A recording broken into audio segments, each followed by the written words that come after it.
This lecture is entitled Jan de Heem and the Baroque Still Life, or What on Earth is a Pronk? Now, Jan de Heem, who you see depicted on the screen here in this portrait, was yet another of the leading still life painters working in the Netherlands. And he's famous for creating this new kind of still life, and it's called a Pronk still life. And we'll take a look in just a minute at a Pronk still life and see exactly what that's all about. But first, I just wanted to say there's something interesting you should note about Jan de Heem, and that is he actually worked in both Holland and Flanders. Now, we've been looking at Flemish art, which is the art of Flanders. Flemish.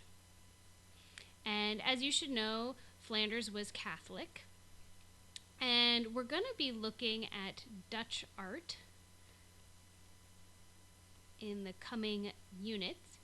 And Dutch art is the art of Holland. So he's an interesting figure to look at right now because he kind of bridged the gap between these distinct places, one Catholic, one Protestant, with a very different set of cultural mores guiding them.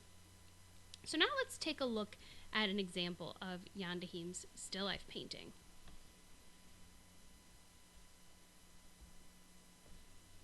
All right, so this is a characteristic still life by Jan de Heem, and it's a still life with fruit and a parrot, and it dates to 1650. And by this middle point in the century, still lifes had become even more lavish than the ones we've looked at so far. More lavish. And they became really over the top, and these really over the top still lifes are known simply as Pronk.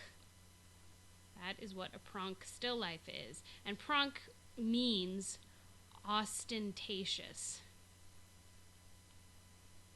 And essentially, they are ostentatious displays of wealth and extravagance and luxury. So hopefully when you looked at this still life right away, you might have noticed a few things about it that might have caught your eye and you said to yourself, okay, this is a really luxurious still life. And even if nothing caught your eye right away, I'll point out a few things to you and I think help you see exactly what it is that's different about this from some of the still lifes we've looked at before. So what we have here, obviously we have, what you would expect to see in a still life, in that there's food, there's perishable items, we have a lot of grapes, we have meat, we have oysters, we have oranges, and then of course we have the objects that go along with that. We have goblets and pitchers and trays, and then we have this parrot, which is an interesting addition because that's more of an object of curiosity. It's not so much a foodstuff, but an interesting object. And then musical instruments and these rich, overflowing curtains. So things that we're used to seeing in a still life. But what's unique about this still life, and certainly to the contemporary viewer, it would have been a lot easier to read this. These items really just scream luxury, luxury, luxury, just over the top wealth. And that's because a lot of these objects are import luxury items, not things that a typical Flemish or Dutch person would see every day. So the oysters, for example, the bird is a very exotic, imported, curious object. Even things like citrus fruits, oranges and lemons. We take those for granted. You go to the grocery store, you can buy a whole big bag of them and not spend a lot of money. In the 17th century, they were a luxury object that weren't so easy to get your hands on. So again, this is ostentatious, or it would have been very ostentatious to the contemporary viewer. And maybe it'll help you if you replace some of these objects in the painting, at least mentally, with things that you think of as extreme luxury items. Imagine instead of oranges, if those were iPods sitting here on the tray. And if instead of grapes, this is overflowing with caviar. And maybe you've got some expensive designer handbags overflowing on this tabletop. You get the point, right? That's essentially what these items were to this culture at the time. Another interesting thing about this, it's not only ostentatious and luxurious in what's depicted, but the way it's depicted is over the top as well. Again, we have tremendous attention to detail in textures.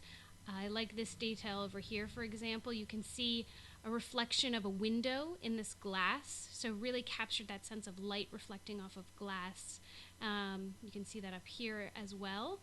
So that same attention to texture and detail and color.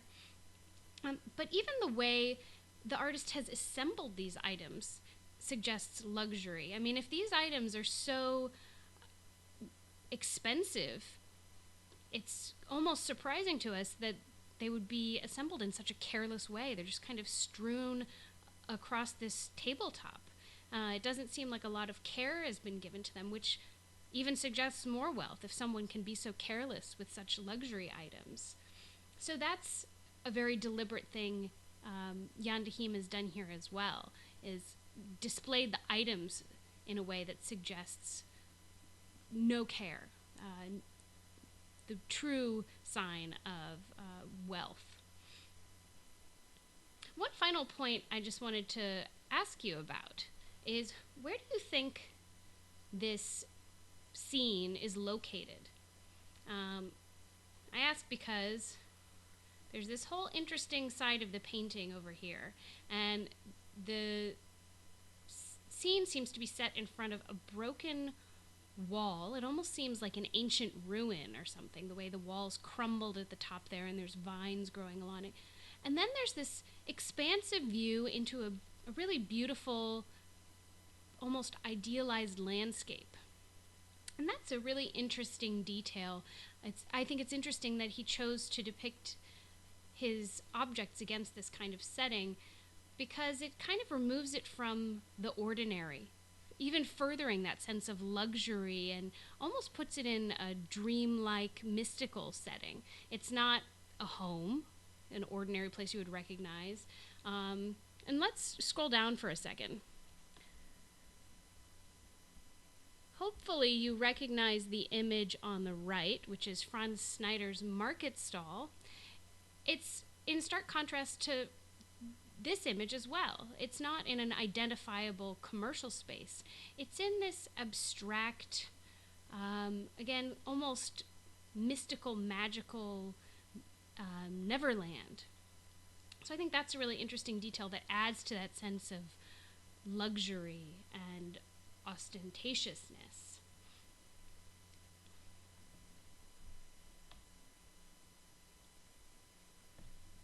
I wanted to close today by comparing this to the image that should hopefully be very familiar to you by now, Clara Peters.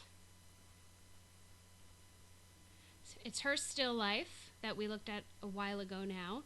And I want you to try and ask yourself, how are these similar? How are these different? And I won't guide you. I want to leave you with this. You can pause it so you can keep the images on the screen. But ask yourself, what are some important differences between these? And what makes Jan de Heem's more luxurious and ostentatious, perhaps, than Clara Peters' image? So enjoy making your observations.